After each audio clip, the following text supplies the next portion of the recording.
Deputy CM Pawan Kalyan గారు మొన్న జరిగిన వైకుంఠ ఏకాదశి పర్వదినాన తిరుపతిలో జరిగిన తొక్కిసలాటలో అనే పేరుతో ప్రభుత్వం చేసినటువంటి నిర్వాకం కారణంగా చనిపోయినటువంటి 6 మంది మరియు క్షతగాత్రులైన 50 పైగా వీళ్ళ విషయంలో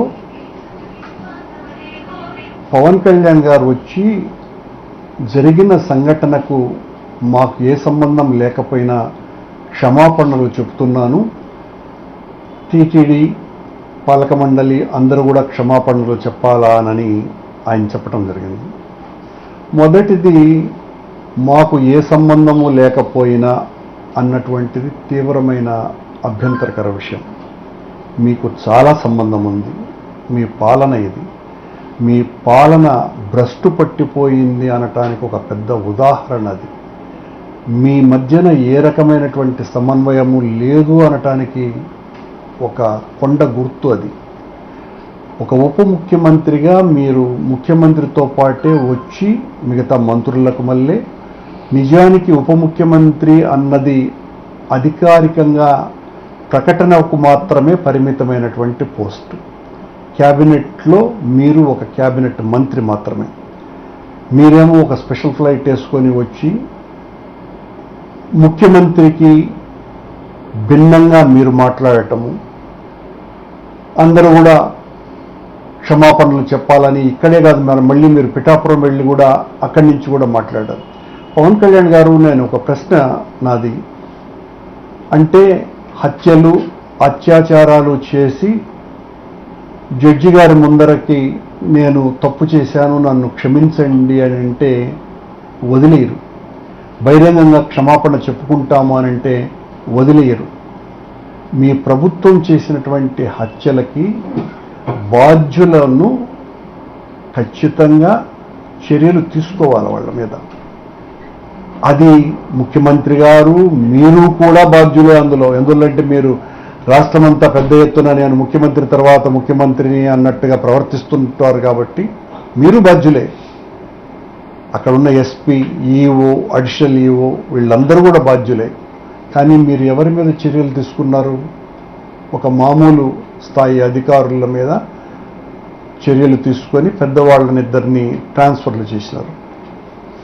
కేసులు ఏమైనాయి? 6 మంది చనిపోవటానికి కారణమైనటువంటి కేసు మీరు పెట్టింది 194. అంటే ఏదో ఘర్షణలో చనిపోయినట్టుగా, తొక్కిసలాటలో చనిపోయినట్టుగా మీ ప్రభుత్వం కేసు పెట్టింది అది.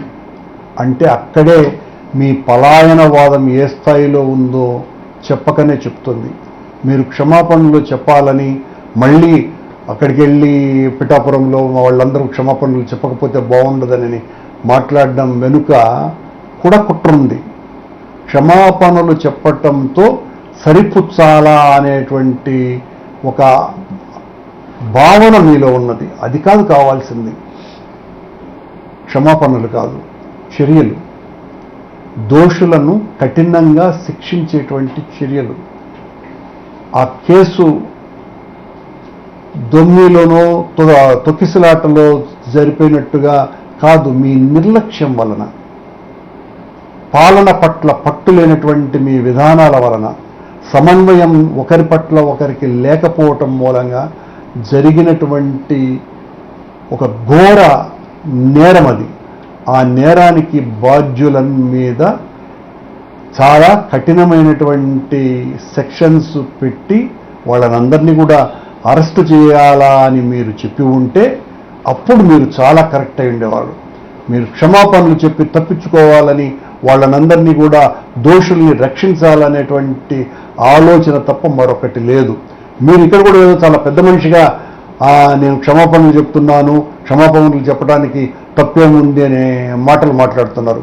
అది కాదు, మీ పెద్దరికం కాపాడుకోవాలని అనుకుంటే ఆ దోషుల మీద ఏ ఏ సెక్షన్లను పెట్టి కేసును బలంగా చెయ్యాలనో ఆ కేసులు పెట్టమని చెప్పి మీరు అడిగి ఉంటే సభ్య సమాజం హర్షించి ఉండేది.